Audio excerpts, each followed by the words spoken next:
What's up, everybody? Whiskey in the Six, I'm Rob. Doing the Glenlivet Cipher.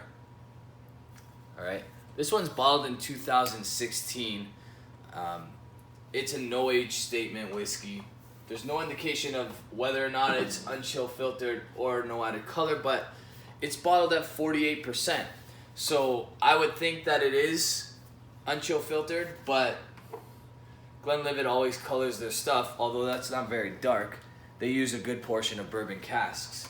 So I'm gonna say it's added color and unchill filtered. I'm not sure why they wouldn't put that on the box or the bottle, but then again, this one's bottled at 48.7%, the Guardians of the Chapter, and I don't think they indicate anywhere that it's unchill filtered also. Alright, and the idea of the cipher is that it's supposed to be a secret.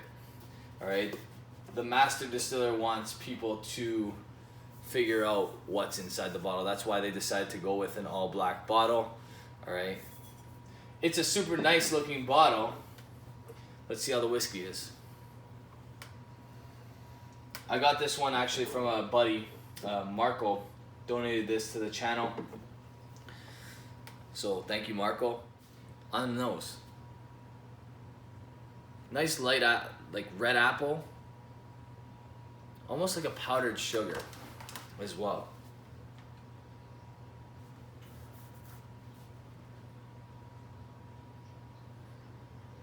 Vanilla for sure. It's pretty fruity, but it's hard to identify specific fruit in particular.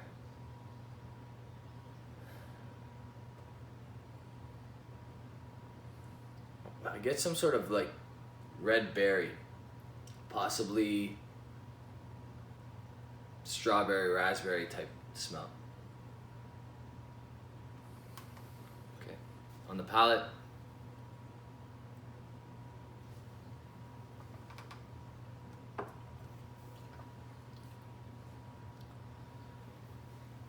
there's a bit of heat, but that's to be expected because it's 48%.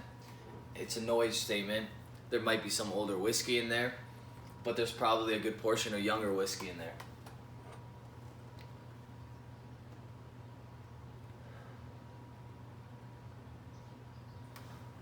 The nose is really, really nice on this one.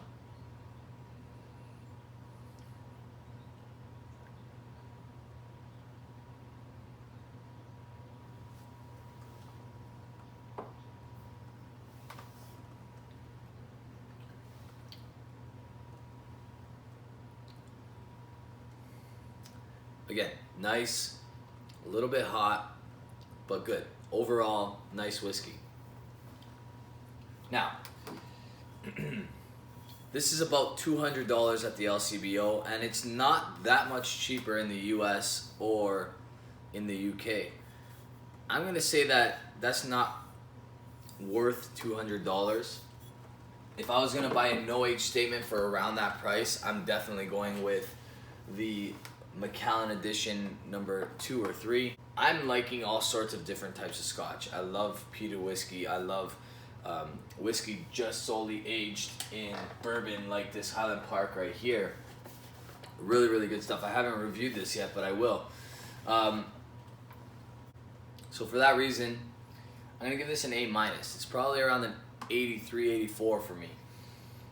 Good whiskey, just not amazing whiskey. I would not pay the $200. I'm glad that this was a gift. Unfortunately, there's better whiskey out there for that price. I can get Glendronach for around that price, the 18-year-old. All right, so again, better whiskey for that price range. Still a good whiskey. If you bought this bottle for $200 or maybe a little bit less and you really enjoy it, that's awesome. Okay, it's not necessarily for me, but it's definitely an enjoyable whiskey, and I can see why you like it. All right, so don't be upset with your purchase. I just wouldn't personally buy one myself. All right, so again, that's an A-. Good stuff, but just not great, and not something that I'm gonna spend $200 on. Okay, You guys can check me out on Instagram, Twitter, Facebook. You can also check me out on Patreon and Snups. All right, I will put a link to my Patreon in the description below. I will also put a link to Snups so that you guys can check that out and hopefully join us. All right, cheers.